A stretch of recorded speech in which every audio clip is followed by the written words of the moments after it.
Então eu vou trabalhar exatamente nessa região, dentro desse cômodo 406 por 2,26. Primeira coisa, eu vou criar um material e em cima desse material eu vou aplicar uma textura e uma separação por uma achura. Eu vou trabalhar com elementos com a divisão de quadrados. Então a primeira coisa, aba gerenciar, dentro do elemento configurações, comando material, ok? Como eu falei, alguns elementos aqui eu já expliquei, então eu vou direto ao assunto. Dentro aqui da minha barra inferior de opções, eu vou selecionar criar novo material e dentro dessa estrutura, óbvio que eu tenho aqui a aba identidade, gráficos e aparência. Aqui no identidade, para um elemento de organização, eu vou colocar aqui ó, o nome porcelanato, ok? YouTube. Classe eu vou colocar como cerâmica.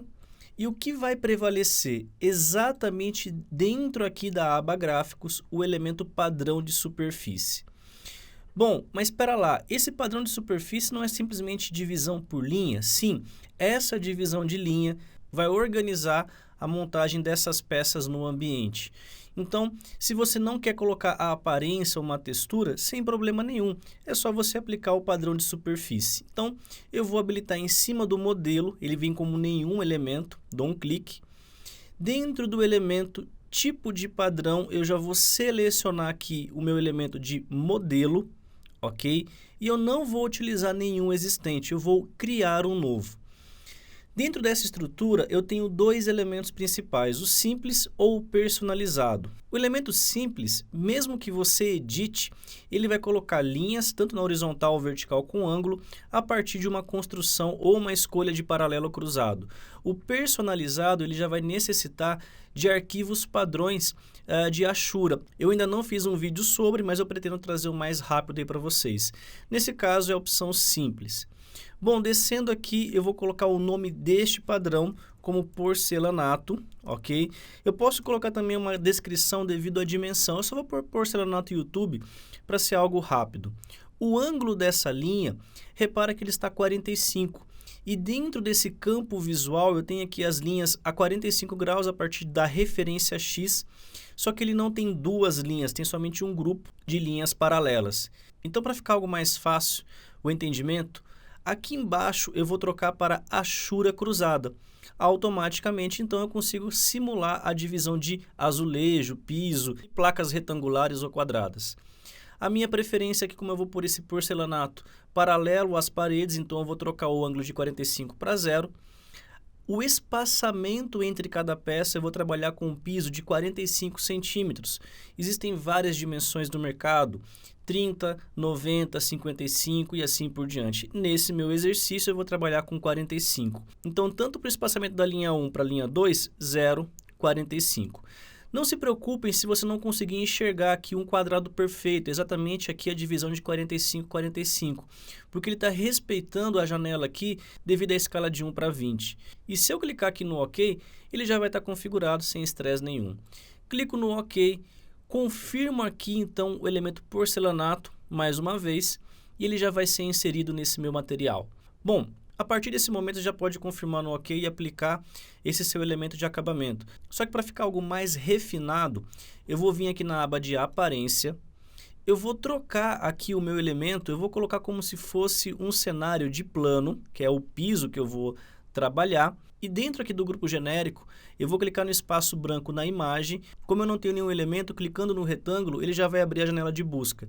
Normalmente, nós clicaríamos aqui nesse link inferior, mas como está 00, não tem nenhuma informação, eu posso clicar em um dos dois elementos. Dando um clique, ele vai te levar para uma janela de busca do próprio Windows. E eu tenho aqui uma pasta chamada texturas com alguns elementos, eu tenho o elemento porcelanato da Eliane Pisos, ok? Tem aqui o elemento Mont Blanc, normalmente ele vem com 90-90, eu fiz uma edição na dimensão dele, simplesmente para ficar algo didático e vocês conseguirem entender devido à proporção desse cômodo. Cliquei nesse 45-45, confirmo no abrir, ele já vai carregar essa imagem na minha estrutura. E esse meu elemento, clicando agora em cima da imagem no genérico, eu vou exatamente no grupo dimensionar. O tamanho da amostra, como eu falei, é 45 centímetros, então 0,45 metros, e embaixo 0,45 porque ele está vinculado com o elemento aqui de largura e altura. Eu vou clicar no concluir. Para ficar algo mais bonito, eu vou vir aqui no grupo de relevo, habilitar a opção de relevo, e aqui nas opções, normalmente ele vai pedir para colocar uma imagem. Dentro do grupo de seleção, habilite o elemento azulejo, ok? Habilitando essa opção, ele vai trazer uma janela onde você pode configurar qual é o tipo de junta ou até mesmo as dimensões de agrupamento por azulejo. Bom, o elemento de tipo de junta, ele vai depender da montagem do azulejo.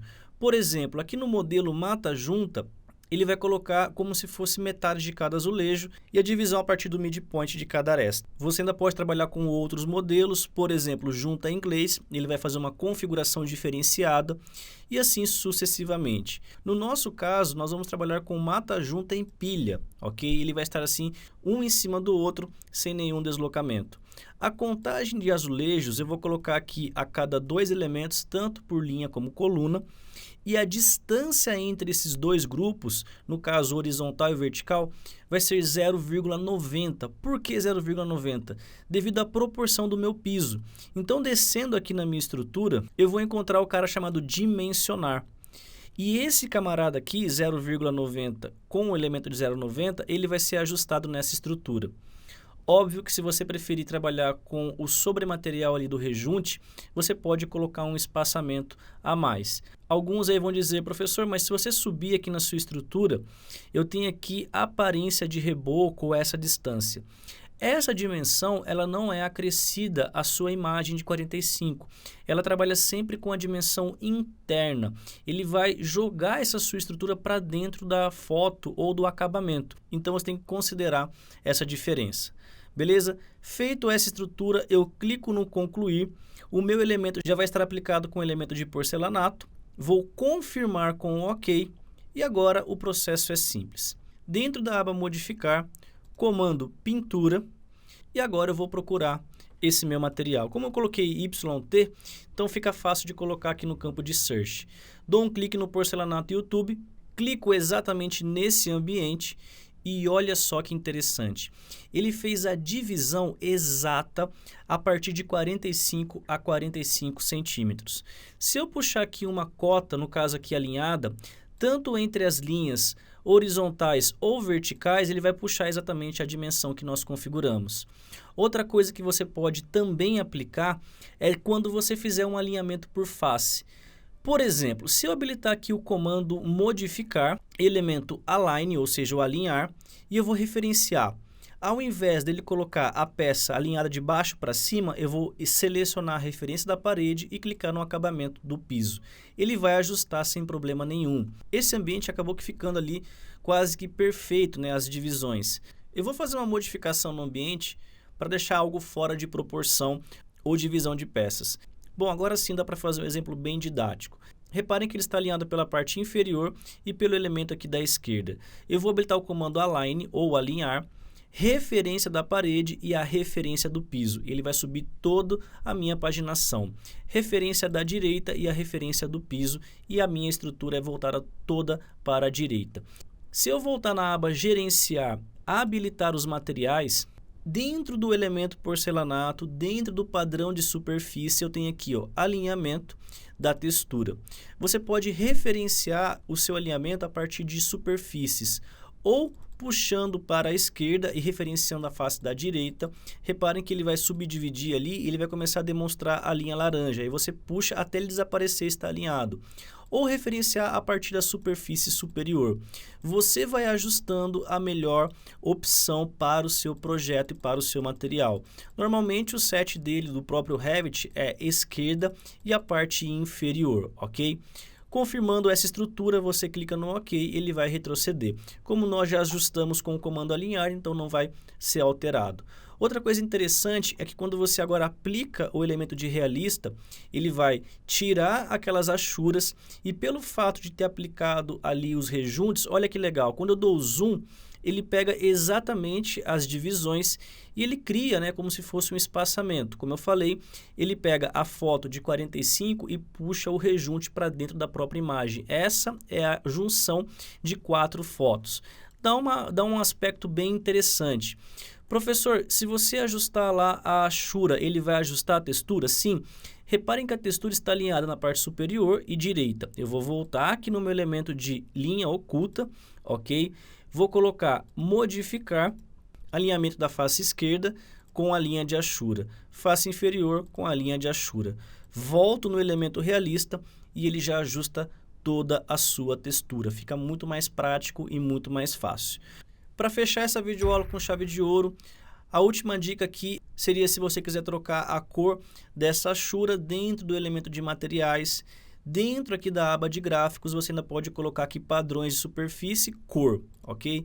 Dentro desse padrão de superfície, eu posso aplicar aqui, por exemplo, algo no tom de laranja e, ao mesmo tempo, utilizar como referência de preenchimento como a própria foto de aparência. Então, você vai ajustando e criando a melhor opção aí para o seu elemento. Vou confirmar com OK, quando eu vou retornar, ele já está com a cor alaranjada. Beleza, pessoal? Então, é isso aí. É uma dica importante para aquelas pessoas que trabalham com CAD